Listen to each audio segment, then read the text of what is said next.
नमस्कार। आज के वीडियो लेक्चर में हम वर्णमाला से संबंधित प्रश्नोत्तरी करेंगे। इस प्रश्नोत्तरी में ऐसे प्रश्नों को रखा गया है जो किसी न किसी परीक्षा में पूछे गए हैं और आने वाली परीक्षाओं में भी इनके आने की पूर्ण संभावना है। तो आइए पहला प्रश्न देखते हैं। निम्नलिखित में से कौन सा वर्ड स्त्रीलिंग नहीं है? स्त्रीलिंग वर्ड कौन सा नहीं है? तो नहीं पे भी ध्यान देना है, नहीं पूछ रहा है। ए, ई, रे, ओ। तो स्त्रीलिंग वर्णमाला में कौन से होते हैं वर्ड? तो होते हैं हमारे 3 वर्ड होते हैं, जिसमें छोटी ई, बड़ी ई और रे। तो अब इसमें ऑप्शन हमारा कौन सा सही हो जाएगा? इसमें हो जाएगा ऊ। नहीं पूछ रहा है तो ऊ सही हो जाएगा। अगला है, निम्न व्यंजनों में से कौन सा व्यंजन उच्चारण तालु से होता है? तालु से कौन सा उच्चारित होता है? क होता है, ढ होता है, छ होता है या मा होता है? तो इसमें तालु से उच्चारित व्यंजन हमें बताना है। तो हम जानते हैं क हमारा कंठ से, ढ हमारा मूर्धा से, छ हमारा तालु से और माँ हमारा ओष्ठ से। तो ऑप्शन हमें मिल गया। क्या सही हो जाएगा? तालु पूछ रहा है तो हमारा सही हो जाएगा छ सही हो जाएगा। अगला है, लुंठित ध्वनि है। लुंठित ध्वनि बतानी है। लुंठित ध्वनि बतानी है ड़ा, धा, इंगा और रा। तो लुंठित ध्वनि बतानी है हमें। लुंठित हमारी हो जाएगी र। ये तो हम जानते ही हैं, मूर्धन्य है। धा हमारा दंत है, ये कंठ है और ये क्या हो गया हमारा? लुंठित हो गया। अगला है, ओष्ठ स्पर्श व्यंजन अल्प प्राण अघोष वर्ण कौन सा है? अब एक ही प्रश्न में उसने 3 या 4 चीज़ें उसने पूछ ली। प, द, ध और फ। अब 4 ऑप्शन में से हमें बताना है ओष्ठ क्या है, स्पर्श क्या है और अल्प प्राण क्या है। अब देखिए, ओष्ठ तो हमें 2 ऑप्शन दिख रहे हैं, ठीक है। तो ये दोनों तो वैसे ही कट गए। अब बचे हमारे 2 दिख रहे हैं, प और फ। स्पर्श भी पूछ रहा है और अल्प प्राण भी और अघोष भी। तो अब हमें अल्प प्राण जानना है। तो प्रत्येक वर्ग का पहला, तीसरा, 5वां वर्ड क्या कहलाता है? अल्प प्राण। अल्प माने होता है कम, प्राण माने वायु। तो जिस वर्ड में बोलने में कम वायु लगे, कम ऊर्जा लगे, उसी को अल्प प्राण कहते हैं। तो हमारा ऑप्शन यहाँ पे हो जाएगा प। अगला प्रश्न है, ए की ध्वनि का द्वित हो जाने पर वह क्या कहलाती है?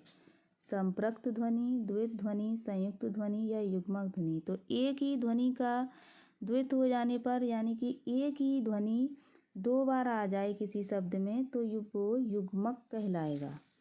अगला है, यह किस प्रकार की ध्वनि है? यह किस प्रकार की ध्वनि है?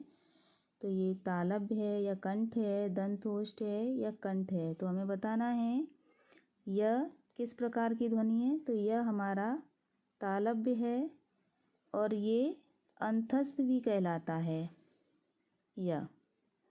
अगला है, उच्चारण की दृष्टि से वह क्या है? उच्चारण की दृष्टि से वह क्या है?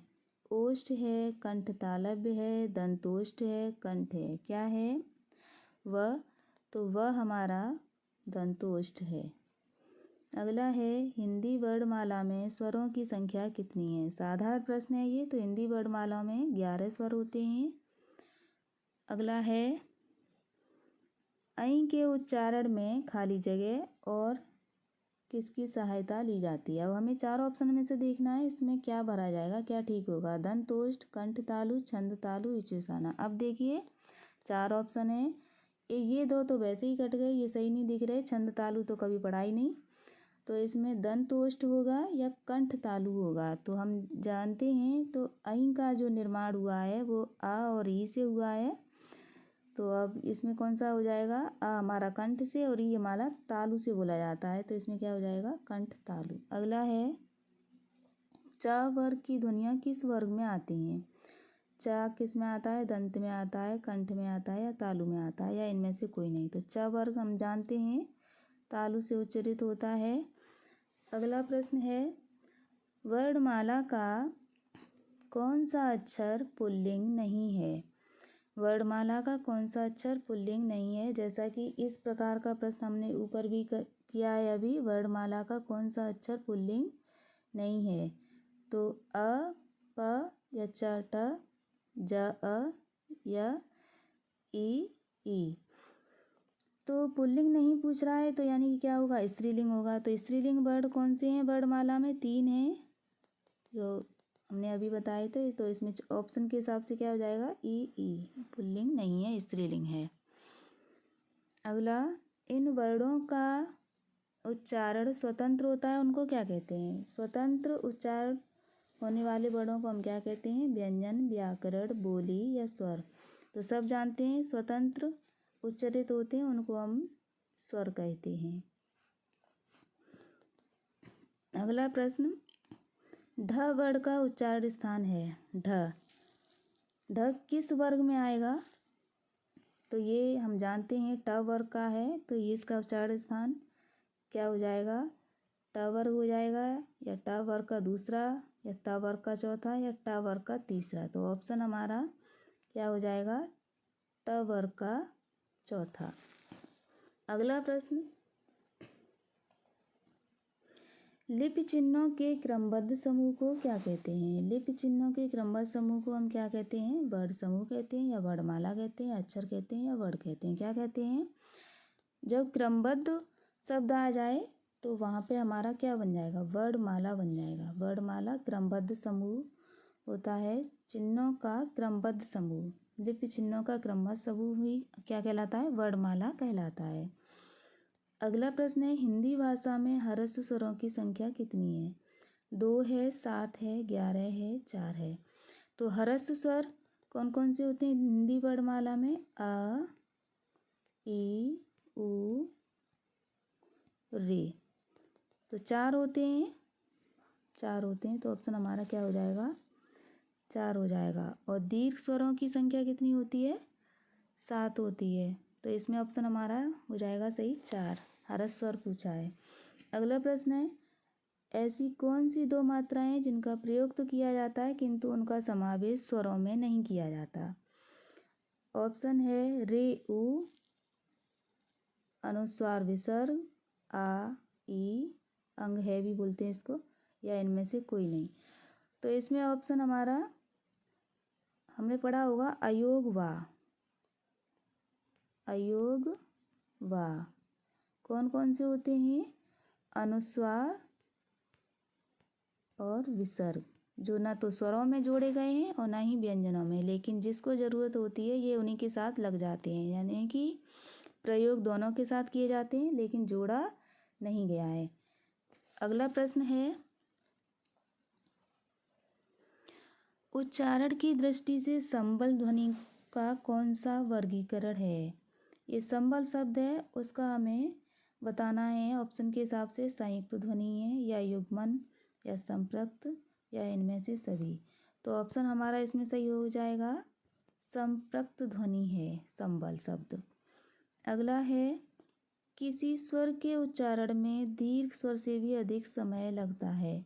दीर्घ स्वर से भी अधिक समय लगता है ह्रस्व, प्लुत, अनुस्वार और अनुनासिक। अनुस्वार तो हम जानते ही अयोगवा कहते हैं। अनुनासिक नासिका से बोले जाने, यानी वर्ग का प्रत्येक वर्ग का पंचमा अक्षर अनुनासिक होता है। और ह्रस्व स्वर 4 संख्या होती है, आ, ई, उ, रे। तो अब इसमें बचता है हमारा प्लुत। दीर्घ स्वर से भी ज़्यादा समय लगता है, 3 मात्राओं का समय इसमें लगता है। दीर्घ स्वर में 2 मात्राओं का लगता है और ह्रस्व में 1 मात्रा का। अगला है, वर्णमाला में स्पर्श व्यंजनों की संख्या कितनी है। स्पर्श व्यंजन पूछे गए हैं 30 है, 20 है, 25 है, 35 है। तो स्पर्श व्यंजन कौन कौन से होते हैं? क से लेके माँ तक स्पर्श व्यंजन या वर्गीय व्यंजन कहा गया है। तो इनकी संख्या कितनी है? इनकी संख्या है 25। अगला है स्वर ए ऐ का उच्चारण स्थान है। ये हम पहले भी प्रश्न इसको हल कर चुके हैं। कंठ, तालव्य, दंतोष्ठ, ओष्ठ या कंठोष्ठ। तो ए ऐ का उच्चारण स्थान क्या है? कंठ तालव्य है। इसका निर्माण आ और ई से होता है, इसलिए इसको कंठ तालव्य कहा गया है। और ई हमारा तालु से। आज के वीडियो लेक्चर में इतना ही। मिलते हैं एक नई वीडियो के साथ। तब तक के लिए धन्यवाद।